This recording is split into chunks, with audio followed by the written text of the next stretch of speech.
There was no inadequacy when it comes to preventing terrorist acts. How can you say that after someone on an ASIO watch list has guns in his house and is allowed to walk around and then goes out there and does Bondi, and he's been going to these protests, your radical Palestine protests, oh sorry, they're not yours, but you've always gone to them, as we've seen over and over again, you've always been at these Palestine protests. Israel has been to meet children throwing rocks with helicopter gunships, with tanks and with missiles.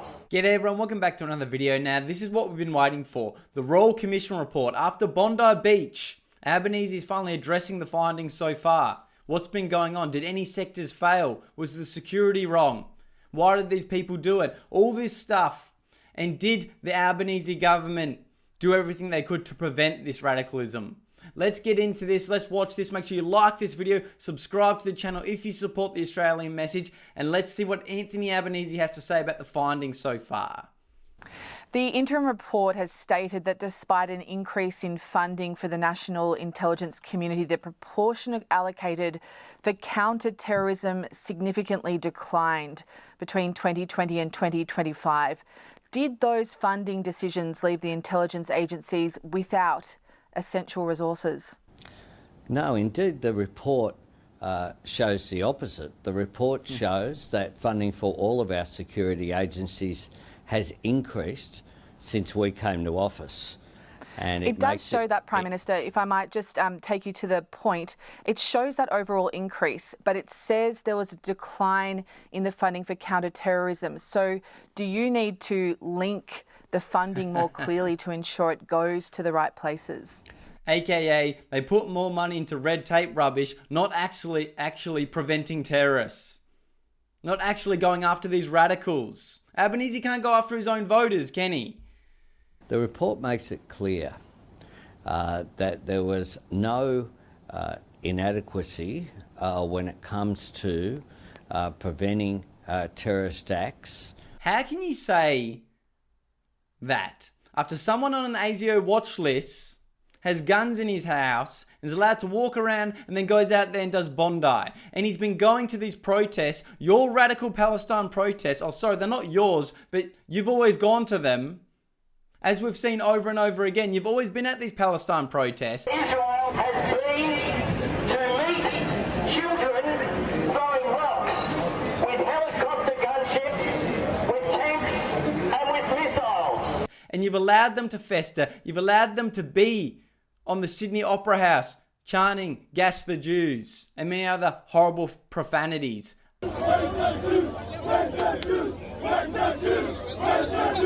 So you've allowed this to go on and on and on, and then you're trying to say these agencies couldn't have prevented this. Your government could have stopped this. They can still stop it. These radical Palestine protests are still happening to this day. This hatred, this radicalism, but you don't want to admit it because it goes against your agenda and probably your whole voter base, as we've seen. As a result of government agencies. So it makes that very clear in the report. We will go through the report in detail that we received this morning. We've adopted all of the recommendations that relate. So you can see how he's rambled off and he hasn't answered the question how actual funding to prevent terrorism wasn't there. Like it hasn't gone up, it's gone down. He actually didn't address that. He did a politician answer and said, the report showed that we've done everything we could. We did everything we could as the Labor government. To the Commonwealth in the report, but I take some considerable comfort from the fact that it says there's no urgent action required in order to keep Australians safe. After everything that's happened, everything that continues to happen, all the crime on the street, he's trying to say this report actually shows everything is fine. Everything's peachy in Australia. What Australia are you living in, Albanese? This social cohesion you speak of where people need to come here and they don't even have to assimilate isn't working. This is why we had Bondi. You're trying to say they couldn't have prevented it when they knew he had guns and he was going to these radical protests non-stop. Yet they couldn't have prevented it. And now you're out here saying everything's fine. The reports are showing there's no immediate threat to Australians. Like, what is the point in trusting in these people to do this? Like, comment down below if you think there's no immediate threat to Australians at the moment with everything that's going on, with his social cohesion. Because letting these radicals in the country, allowing them to protest every single weekend, isn't creating cohesion. You're trying to say Australians are the problem. All you wanted to say is the far right after Bondi, just normal common sense Aussies speaking up. All you wanted to go after was them. Yet, you're out here saying there's no immediate threat, social cohesion is fine, while the country is literally falling apart and divided more than ever because you want to let in so many people, 3,400 a day, the reports say in February alone, and you're telling them not to become Australian anymore. You don't have to assimilate, keep who you are. It's just getting worse and worse. This guy has no idea about Australian culture. He's destroying it. He's absolutely evaporating Australia and making things so much worse. There'll be, of course, this is an interim report, and what it's aimed at doing is making sure that the examination of the security agencies be the first priority. The report and the Commission will continue to undertake its work between now and the end of the year before it releases its final recommendations. The internal reviews that have already been conducted reportedly found a fixation on Israel's war on Gaza was a key motivation for Oh, don't mention that because, that's his protesters, that's his voters. Sajid Akram. Do you believe that conflict did play the key role in radicalising him? Look, I'm not going to preempt what have been, frankly, media reports, not reports from the agencies. What I'm going to allow the Royal Commission to do is to do its work and to support. Of course, you're not going to condemn them, these radical protesters. You're going to say, the media said, these people out there doing Palestine protests, attacking the Jews non-stop, Australian ones. I'm not defending any war overseas. I'm sticking up for Australia here. I'm sick of this and allowing these protests to fester, to put everyone in the same boat as a war we're not involved in is sickening. Support them in that work. Our security agencies do tremendous work. There's no doubt that there has been an... But why don't you let them just round up all these radicals and deport them? When these mosques were celebrating, they were mourning, the death of Iran's radical leader, they should have instantly been deported.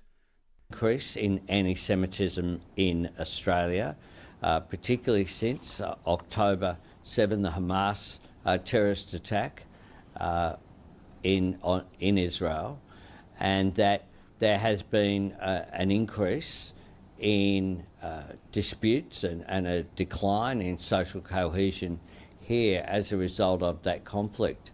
I think Australians very clearly... There's been a decline in social cohesion ever since you started opening the borders and telling people don't be Australian, getting people from countries that don't assimilate and don't want our values. Don't try and act like this war caused it.